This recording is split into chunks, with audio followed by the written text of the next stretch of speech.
السلام علیکم ناظرین، میں افضل شافی سرزمین کویت سے لاہور ٹیلی ویژن کے لیے مشاہیر کویت پروگرام کے ساتھ حاضر خدمت ہوں۔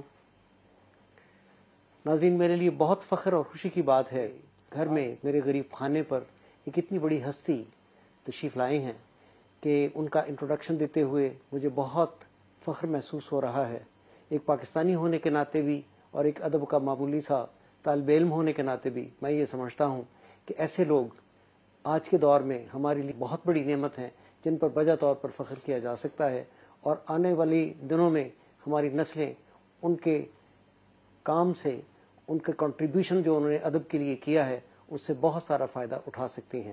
اس سے پیشتر کہ میں ان کا تعارف آپ سے کراؤں، میں ان کی ادبی خدمات جو 50 سال سے زیادہ عرصے پر محیط ہیں، نصف صدی سے وہ مسلسل لکھ رہے ہیں، اور آپ نے بے حد ریسرچ کی ہے۔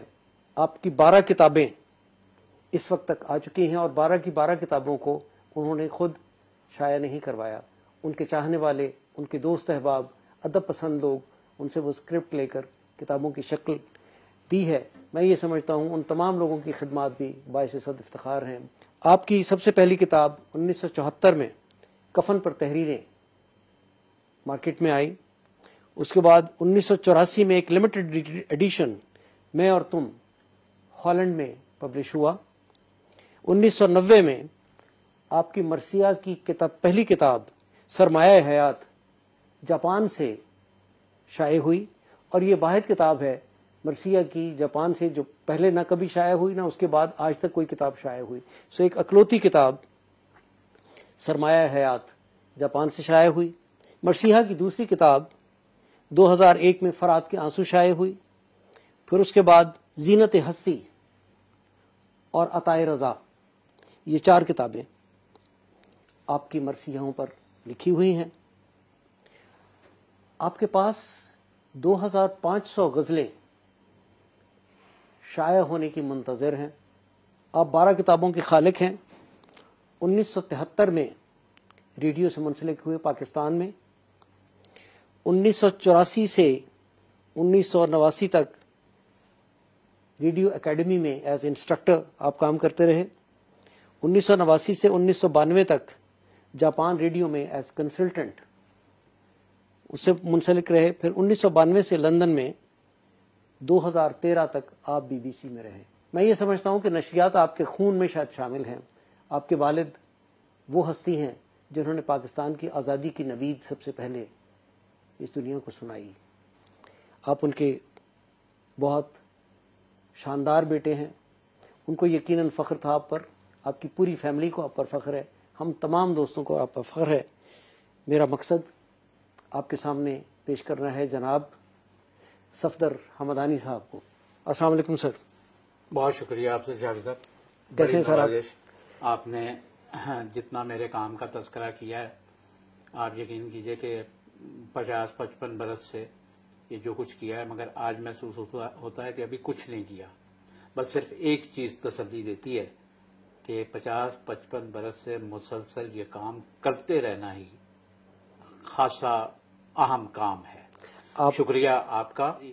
ناظرین کو میرا سلام پہنچے، اور ایک مرتبہ پھر آپ کا شکریہ کہ مجھے مدعو کیا آپ نے۔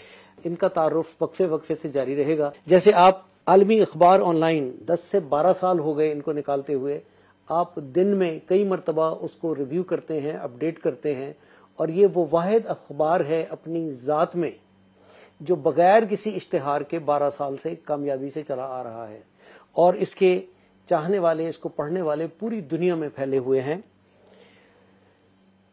آپ کی ابتدائی تعلیم حمدانی صاحب کی میں آپ کو بتاتا چلوں، رنگ محل مشن ہائی اسکول سے آپ نے میٹرک کیا، graduation F C college Lahore سے کیا، اور M A journalism Punjab university Lahore سے کیا۔ سو تعلیم کے ساتھ ساتھ آپ کی براڈ کاسٹنگ ایکسپیرینس کے ساتھ ساتھ ایک پیدائشی شاعر ہونے کے ساتھ ایک مفکر، ایک محقق، ایک استاد، اور پتہ نہیں کیا کیا کتنی ڈگریز آپ ہولڈ کرتے ہیں۔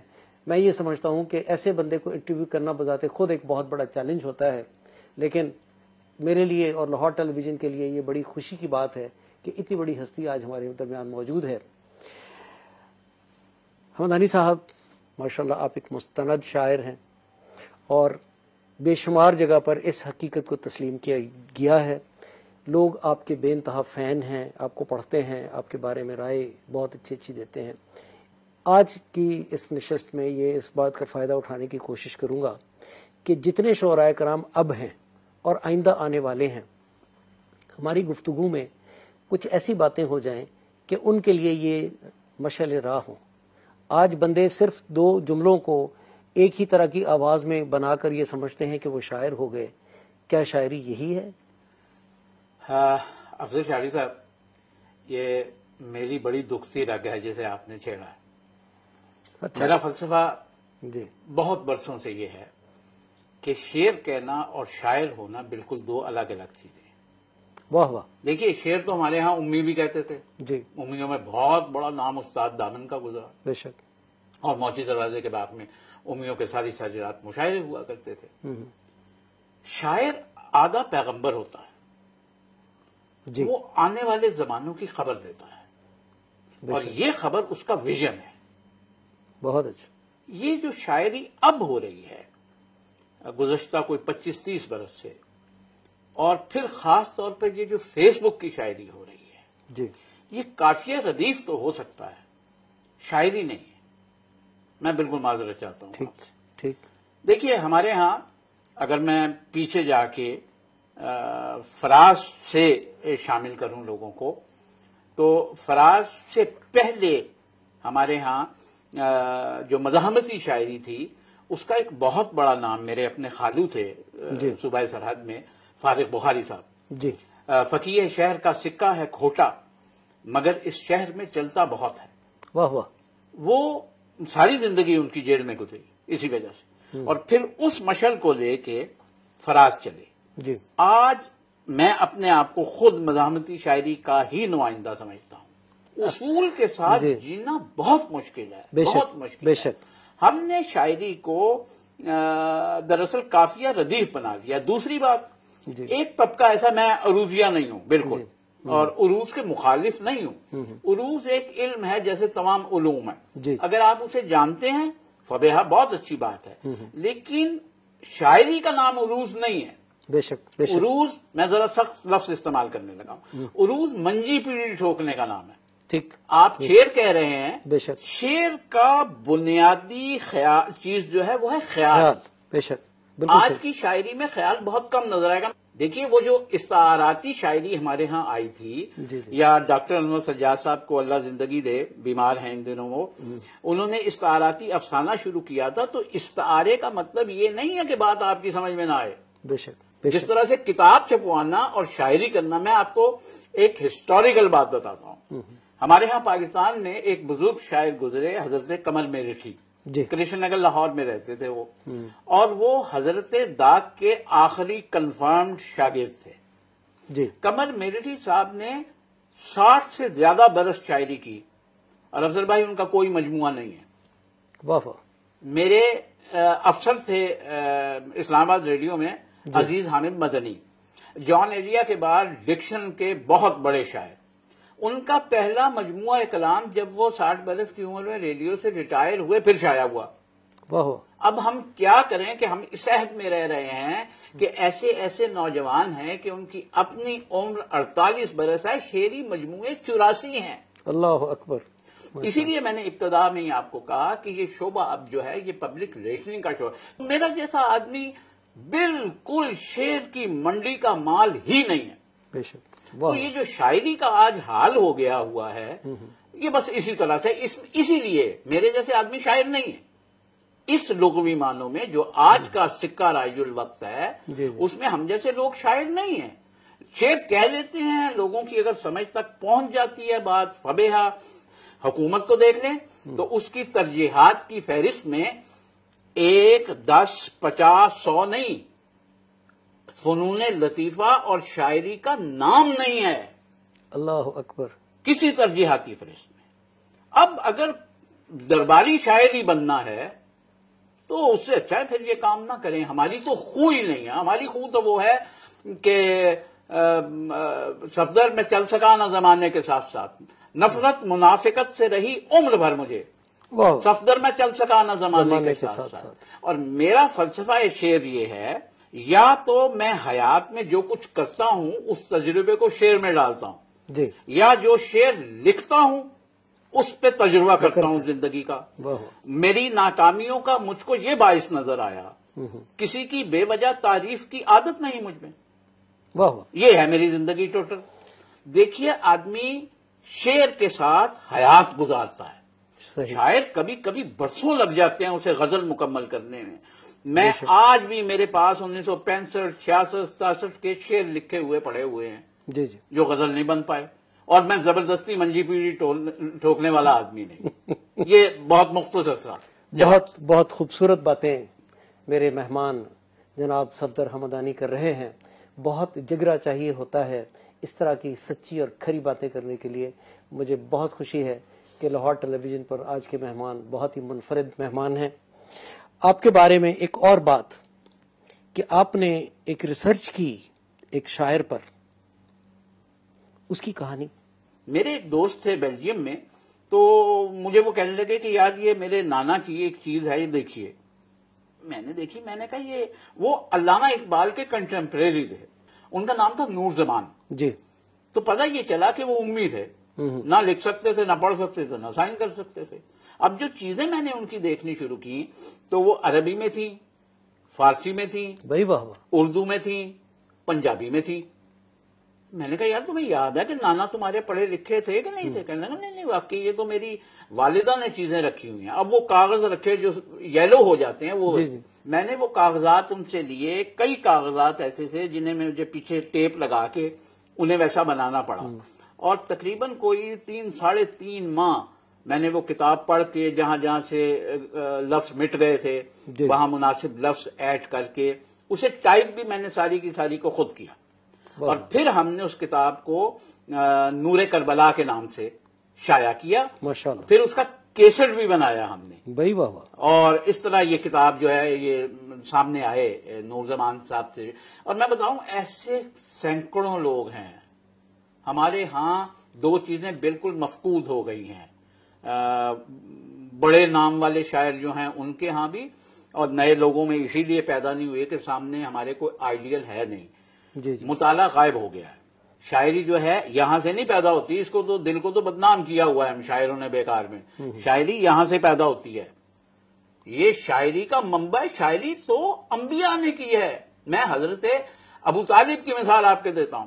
روئے زمین پر پہلا نعت کا دیوان حضرت ابو طالب کا ہے.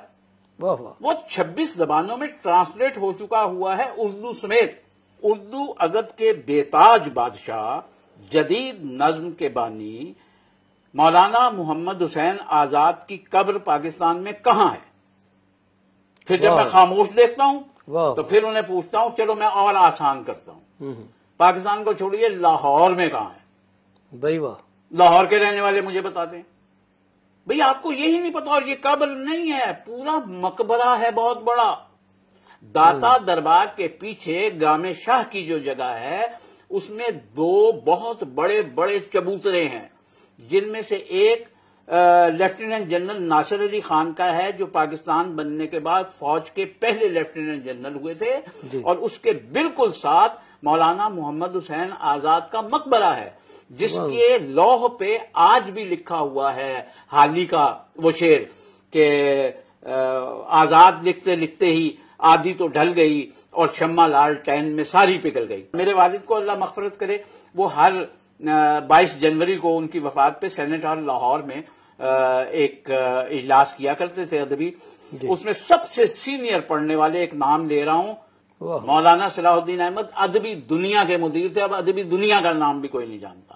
مولانا نے ادبی دنیا کو شائع کرنے کے لیے اس وقت ماڈل ٹاؤن کی اپنی کوٹھی بھیج دی. بھائی واہ.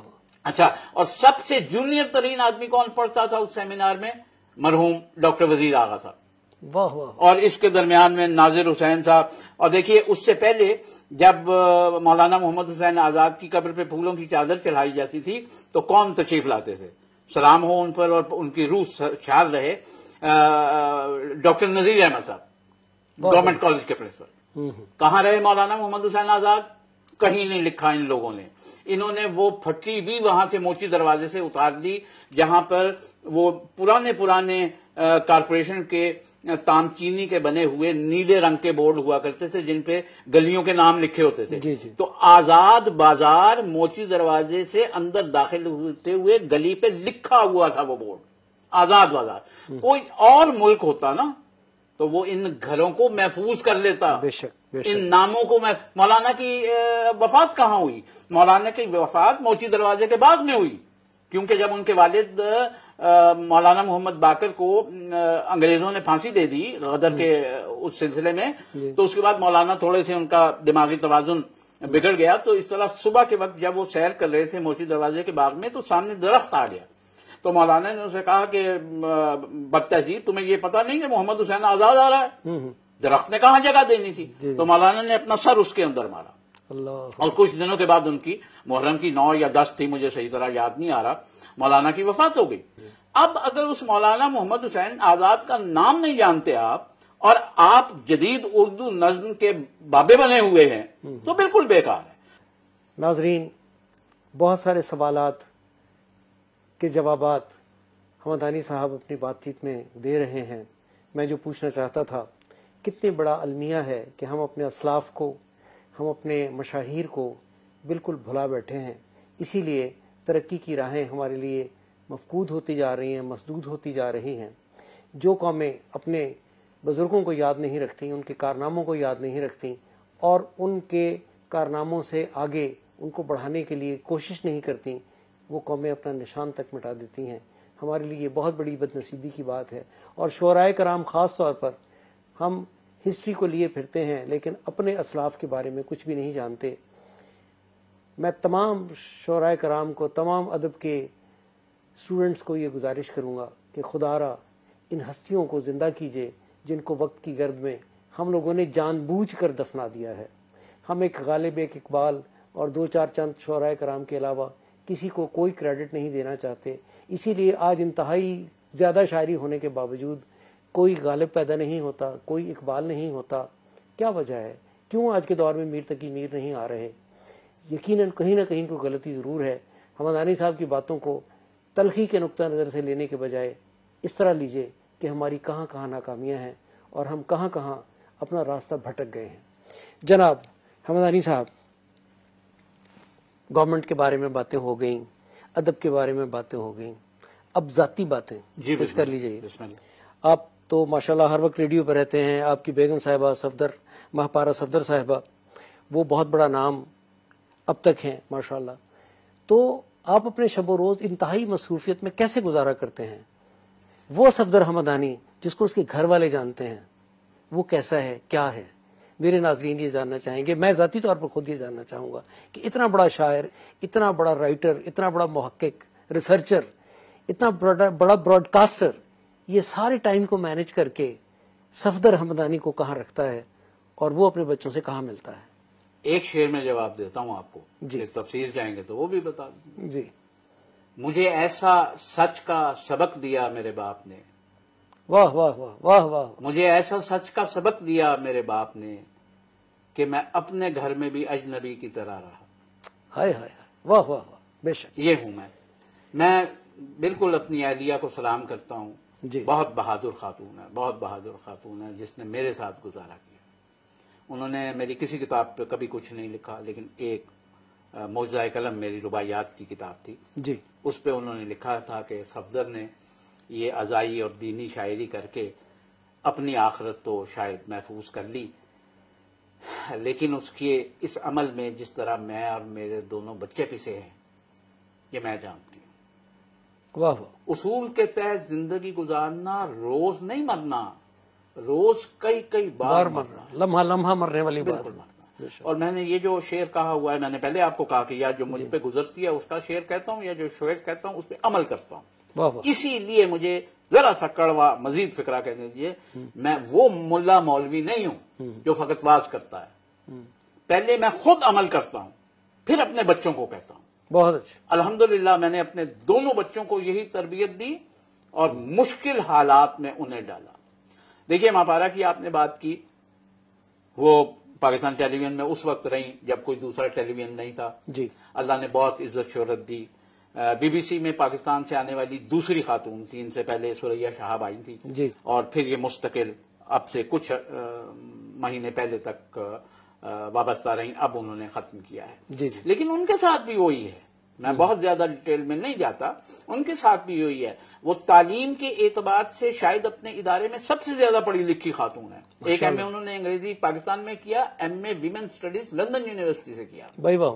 وہ ٹیلی ویژن سے وابستہ رہیں, ریڈیو سے رہیں, صحافت سے رہیں, لیکن ان کا مقام وہ شاید اس ادارے میں ان لوگوں جیسا نہیں ہے جنہوں نے ان کے پاس آ کے کام شروع کیا ایز اے پروڈیوسر اور وہ صدر شعبہ بن گئے. یہ جو سفر میں گٹکیاں ہیں جی جی. یا گلے کی مرکیاں ہیں, جی جی. یہ کچھ لوگوں کے گلے میں نہیں ہوتی. صحیح. ہمارے خاندان کے گلے میں نہیں رہی. دیکھیے, میں شاعری کی طرف اگر چلوں, میں نے ایک نام آپ کی خدمت میں اور اپنے ناظرین کی خدمت میں پیش کیا, فارغ بخاری صاحب کا. جی جی. دوسرا نام اسی جسے کے پی کی ہم کہتے ہیں, اس وقت صوبہ سرحد تھا, اس میں دوسرا نام رضا حمدانی صاحب کا ہے. وہ میرے ماموں تھے. جی جی. فارغ اور رضا, یہ بہت عرصے تک لوگوں کو یہ لگتا تھا کہ ایک نام ہے, کیونکہ وہ اپنا نام بھی لکھتے تھے فارغ لکھ کے, اس کے ساتھ رے ملا کے رضا. ایسے سرحد کے اندر اردو کی بنیاد اور اس کی ترویج کرنے والے یہ فقط دو لوگ تھے. اور انجمن ترقی پسند مصنفین جب بنی, زید بخاری صاحب پشاور میں موجود تھے, نون میم راشد موجود تھے. اب میں ان کی اولاد سے میں نے یہ کہا کہ یار یہ کیسا ظلم ہے, آپ کھاتے پیتے لوگ ہیں, آپ 3-4 خاندان مل کے سال میں ایک فنکشن اپنے بزرگوں کا نہیں کر سکتے. بھول جائیے اس کو کہ لوگ یاد رکھیں گے انہیں. اپنے باپ کو ہمیں خود یاد رکھوانا ہوگا. دیکھیے, میرا فخر ہی میرا باپ ہے. میرا فخر وہ انہیں تاریخ کا اور قوم کا فخر ہونا چاہیے تھا. تو ہم جس دور میں سے گزر رہے ہیں یہ ایسا مفاد پرستی کا دور ہے کہ اس میں جینا خود ایک جیسے آسمان کی سزا زمین پر ہے, تو وہ سزا ہم بھگت رہے ہیں. تو یہ میرے لیے فخر ہے. مجھے لوگ کہا کرتے ہیں یار صفدر حمدانی صاحب کیسا ہے کہ آپ آدھے اپنی بیوی کی وجہ سے پہچانے جاتے ہیں, آدھے اپنے باپ کی وجہ سے. تو میں نے کہا کبھی میرے حوالے سے دیکھیے میں کتنا خوش قسمت ہوں ان لوگوں سے جن کا کوئی حوالہ ہی نہیں ہے پہچان کا. ہم عورت کے معاملے میں شافی صاحب حدیثیں تو بہت بیان کرتے ہیں اور ہیں بھی, سچ بات ہے, مگر ہم اپنے عمل میں مسلم امہ بھی اور ہماری اپنی پاکستان کی سوسائٹی میں عورت کے معاملے میں کتنی جابر اور ظالم ہے یہ بھی ہم جانتے ہیں. ہم اپنی بیوی کی تعریف نہیں کرتے, ہم اپنی بیٹی کی تعریف نہیں کرتے. میں ایک کڑوا سچ کہوں آپ کو, اس سے کون انکار کرے گا تاریخ اسلام میں کہ جناب خدیجہ الکبریٰ وہ عظیم ہستی تھی جنہوں نے اللہ کے حبیب کو خود اپنا رشتہ پیش کیا. بے شک. آج کوئی بیٹی آ کے باپ کو کہے تو صحیح کہ میں فلاں سے شادی کرنا چاہتی ہوں, ہمارے ہاں تو عزت کے نام پر, یہ تو ذلت کے نام پہ مار دیا جاتا ہے. ہم گفتگو کرنے والے لوگ ہیں, ہم واز کریں تو 3 گھنٹے کر سکتے ہیں, عمل 30 سیکنڈ نہیں کر سکتے ہیں, اور یہی ہمارے زوال کی سب سے بڑی وجہ ہے. واہ واہ واہ واہ واہ واہ حمدانی صاحب, بہت خوبصورت آپ نے پوائنٹس ہمیں دیے ہیں. یہ تو میں یہ سمجھتا ہوں کہ یہ 1-to-1 ٹاک کم ہے, بلکہ ایک پورا درس ہے جو ہماری قوم کے لیے مشعل راہ بن سکتا ہے اگر ہم اس پروگرام کو بار بار ریپیٹ کر کے دیکھتے رہیں اور سوچتے رہیں کہ ہم کہاں کہاں اپنی کمزوریاں ہماری ہیں اور کہاں کہاں ہم سے غلطیاں ہوتی آئی ہیں. اگر ہم ان میں سے 50% کو بھی سدھار لیں تو میں یہ سمجھتا ہوں کہ حمدانی صاحب کی گفتگو ہمارے لیے باعث رحمت بن سکتی ہے. عالمی اخبار تو آپ بہت زور شور سے چلا رہے ہیں, آبجیکٹیوز آگے کیا ہیں؟ برادر محترم, پہلی بات تو یہ کہ یہ قطعاً تجارت نہیں ہے. یقیناً جس میں کوئی اشتہار ہی نہیں, وہ تجارت کہاں سے؟ میں جہاں عبادت تجارت بن گئی ہو, جی, جہاں تعلیم تجارت ہو, جہاں طب تجارت ہو کہ ڈاکٹر یہ کہے کہ پہلے پیسے دیجئے پھر آپریشن کریں گے. میں ابھی اس عذاب میں سے گزرا ہوں آپ کے پاس آنے سے 4-5 دن پہلے. جی, میری جوان بھانجی کراچی میں سی وی یو پہ ایک گاڑی والا ٹکر مار کے 3 بچوں کی ماں کو وہاں مار گیا. ہائے ہائے. جب اس کو اٹھانے والا کوئی نہیں تھا, ایک آدمی اٹھا کے اسے قریبی ہاسپٹل میں لے گیا، وہاں کے ڈاکٹر نے کہا پہلے پیسے لائیے پھر آپریشن کروں گا، وہیں مر گئی وہ۔ اللہ اکبر، انا للہ و اس سے بڑی بے حسی معاشرے کی کیا ہوگی؟ وہ معاشرہ جس کا امام، جس کا نبی، جس کا رہبر، جس کا پیغمبر اللہ کا حبیب ہے۔ بے شک، اور حدیث قدسی میں پروردگار کہتا ہے کہ میں ایک مخفی خزانہ تھا، میرے دل میں یہ آئی کہ پہچانا جاؤں تو میرے حبیب میں نے تجھے پیدا کیا اور تیرے لیے یہ زمین آسمان اور یہ سب کا سب بنایا۔ بے شک، بے شک، ہم اس میں بڑے خوش ہیں کہ اللہ کے نبی نے ہماری بخشش کا ذمہ لیا ہے۔ میں ہمیشہ کہتا ہوں، اپنی مجالس میں بھی کہتا ہوں جو دینی ہیں، اور اپنی تحریروں میں بھی کہتا ہوں، یہ بخشش غیر مشروط نہیں ہے، یہ آپ کے عمل سے مشروط ہے۔ بے شک، اور خاص طور پہ ہمارے درمیان ہم جیسے جو سادات لوگ ہیں ان پر اس کی ذمہ داری سب سے زیادہ ہے بے شک، کہ آپ کی افضلیت اگر آپ کا شجرہ نسب جناب سیدہ سے ملتا ہے اور حضور سے ملتا ہے تو آپ کی ذمہ داری عام کلمہ گو سے بہت زیادہ بہت ہے۔ زیادہ، بے اور شک، سادات ہونا کوئی وراثت نہیں بے ہے، شک، سادات ہونا کردار کا نام ہے۔ شعر سنیے جی جی، کہ صرف رونا ہی شفاعت کی ضمانت تو نہیں، واہ واہ، صرف رونا ہی شفاعت کی ضمانت تو نہیں، ذات میں شبیر کا کردار پیدا کیجیے۔ بہت اچھا، بہت اچھا، حسین سے محبت ایسے نہیں ہو جاتی۔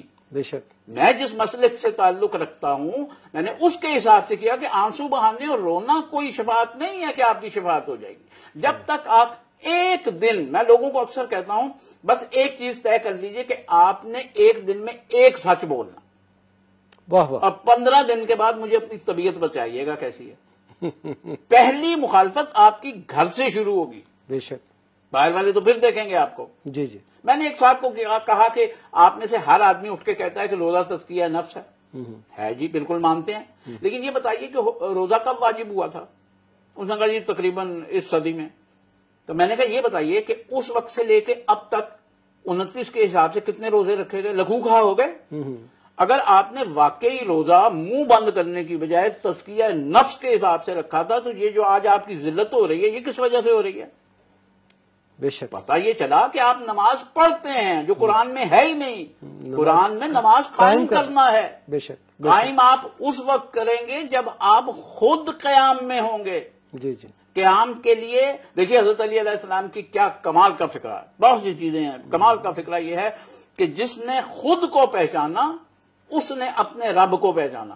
بے شک، حالانکہ الٹ ہونا چاہیے کہ جس نے اپنے رب کو پہچانا اس نے اپنے آپ کو نہ، جس نے اپنے آپ کو، میں اپنے آپ کو یوں پہچانتا ہوں کہ یہ جو 2.25 3 اونس کا برین ہے اس کے اندر اللہ نے مجھے 1 2 10 نہیں کائناتیں دی ہوئی ہیں۔ بے شک، میں جس طرح سے اس برین کو استعمال کرنا، یہ جس نے یہ بلب ایجاد کیا تھا جس کی روشنی میں ہم بیٹھے ہیں وہ کلمہ گو تھا۔ جو آج کینسر پہ تحقیق کر رہا ہے وہ کلمہ گو ہے۔ جس نے چیچک کا ٹیکہ ایجاد کیا وہ کلمہ گو ہے۔ جس نے شوگر دیکھنے کی مشین ایجاد کی وہ کلمہ گو ہے۔ چھوڑ دیجئے اس بحث کو کہ وہ جنت میں جائیں گے کہ نہیں۔ میں نے تو ابھی جب یہ فاؤ کا انتقال ہوا ہے کراچی میں اور میں نے اس کے لیے جنت کی دعا کی تو جتنی گالی میں نے کھائی ہے وہ مجھے علم ہے۔ جنت ایسے نہیں ہے، جنت کا دار و مدار آپ کے کردار اور عمل پر ہے۔ بھئی عمل تو اللہ کے رسول تھے، 40 برس خالص کافروں کے درمیان گزارے، نجیب الطرفین کافر، ماں باپ کی طرف سے کافر، صدیوں سے کافر، اور ایسا کافر جو اللہ کے رسول کو عزت کے طور پر نہ محمد کہے نہ احمد کہے اور ان کے کردار سے بلائے صادق اور امین کہہ کے، بے شک، نام صادق رکھ کے، نام امین رکھ کے، محمد دین نام رکھ کے ہم سمجھ رہے ہیں کہ ہم اسلام کی خدمت کر رہے ہیں۔ اسلام نے جو اصول بتائے ہیں ان پر غیر مسلم عمل کر رہا ہے۔ بے شک، بے شک، ہماری اپنی یہی حالت ہے۔ بے شک، تو یہ ایک ایسا نوحہ ہے، یہ زوال ایسا ایک عذاب ہے۔ دیکھیے موت آ جائے تو آدمی سارے عذابوں سے چھٹکارا پا جاتا ہے۔ موت تو نعمت ہے اللہ تعالیٰ کی ہے، لیکن یہ جو مر نہیں رہے ہیں نا اور ہم زندہ ہیں، یہ ہے وہ سزا آسمان کی جو ہم زمین پہ کاٹ رہے ہیں۔ واہ واہ، واہ واہ واہ۔ ناظرین، میرا خیال ہے میں نے جب سے یہ پروگرام مشاہیر کوئی شروع کیا ہے یہ اپنی نوعیت کا واحد پروگرام ہے۔ میں حضرت آپ سے ایک گزارش کرنا چاہوں گا، آپ کی تمام شاعری جتنی میری نظر سے گزری وہ مجھے تو ساری بہت پسند آئی، آپ اپنے پسند کے کچھ اشعار میرے ناظرین کو اور مجھے عطا کیجیے ماشاءاللہ۔ ایک میں عجیب بات آپ کو بتا دوں، برسوں سے میں روزانہ ڈیلی کی بنیاد پر جب تک کچھ نہیں لکھ لیتا میں سوتا نہیں. واہ واہ. یہ غزل بالکل رات کی ہے جو آپ کی خدمت میں پیش کر رہا ہوں. یہاں بھی ویسی اسی طرح لکھ رہا ہوں جیسے اپنے گھر میں بیٹھ کے لکھ. عطا ہو. باب تفہیم کے کھلنے کا اشارہ ہے مجھے. واہ واہ واہ. باب تفہیم کے کھلنے کا اشارہ ہے مجھے. میرے سائے نے سنو آج پکارا ہے مجھے. بھائی واہ واہ واہ. میرے سائے نے سنو آج پکارا ہے مجھے. اور پاؤں میں باندھا ہے جب سے تیری آنکھوں کا بھنور. پاؤں میں باندھا ہے جب سے تیری آنکھوں کا بھنور. تب سے یہ گہرا سمندر بھی کنارہ ہے مجھے. بھائی واہ واہ واہ واہ. تب سے یہ گہرا سمندر بھی کنارہ ہے مجھے. اے میری آنکھ کی پتلی میں بسے عکس سنو. واہ واہ. اے میری آنکھ کی پتلی میں بسے عکس سنو. میں تو تھا بکھرا ہوا تم نے سنوارا ہے مجھے. بھائی واہ واہ. میں تو تھا بکھرا ہوا تم نے سنوارا ہے مجھے. اور کیسی شطرنج کی بازی میں چلی چال کمال. واہ واہ. کیسی شطرنج کی بازی میں چلی چال کمال. تم نے ہی جیتا مجھے تم نے ہی ہارا ہے مجھے. واہ واہ واہ. تم نے ہی جیتا مجھے تم نے ہی ہارا ہے مجھے. اور مکتا ہے کہ لے قسم کھاتا ہے صفدر تیرے خنجر کے تلے. واہ واہ. لے قسم کھاتا ہے صفدر تیرے خنجر کے تلے. میرے قاتل تیرا ہر روپ گوارا ہے مجھے. بھائی واہ واہ. میرے قاتل تیرا ہر روپ گوارا ہے مجھے. بہت خوب بہت خوب. صفدر حمدانی صاحب اتنی ہماگیر شخصیت ہیں، ان کے ساتھ گھنٹوں بیٹھ کر آدمی علم کے موتی چن سکتا ہے. ایسے کھرے لوگ آج کی دنیا میں بہت کم ہیں جن کے زبان پر بھی وہی ہوتا ہے جو ان کے دل میں ہوتا ہے. میں اسی نوٹ کے ساتھ آپ سب سے اجازت چاہوں گا. صفدر حمدانی صاحب آپ کے تشریف لانے کا بہت بہت شکریہ. لاہور ٹیلی ویژن کے لیے ہم دوبارہ آپ کا انٹرویو کریں گے. عزت افزائی. میں بہت لاہور شکریہ ٹیلی ویژن کا ممنون ہوں. اللہ حافظ سر. بہت شکریہ. جزاک اللہ.